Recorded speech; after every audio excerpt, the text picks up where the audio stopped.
Hulikam ang pagtangay sa isang nakaparadang motorsiklo sa Rodriguez, Rizal.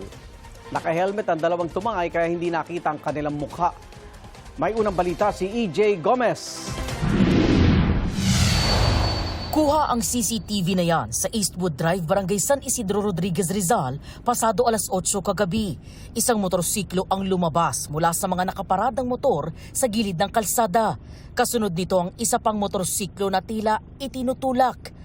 Ang itinutulak na motor, ninakaw pala. Pagmamay-ari ito ng 24 anyos na si Armando.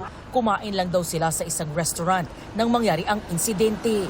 Nakita ko na lang, wala na yung motor ko. As in, paglabas ko ng kainan.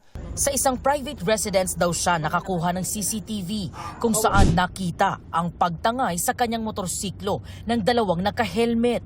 Nung nakakuha sila ng tiyempo, walang nakatingin sa kanila.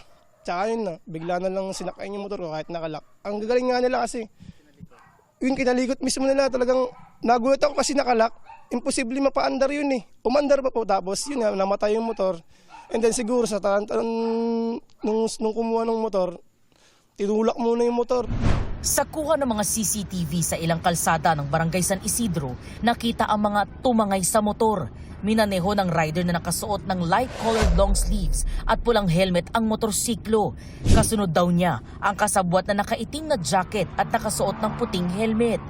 Inireport na ni Armando ang insidente sa mga otoridad. Sa mga nagnakaw, sumuko po sila na panagutan nila yung ginawa nilang pagnanakaw. Patuloy ang backtracking ng pulisya para matunton ang mga tumangay sa motorsiklo. Posible silang maharap sa reklamong theft at paglabag sa New Anti-Kidnapping Act of 2016. Ito ang unang balita. EJ Gomez, GMA News.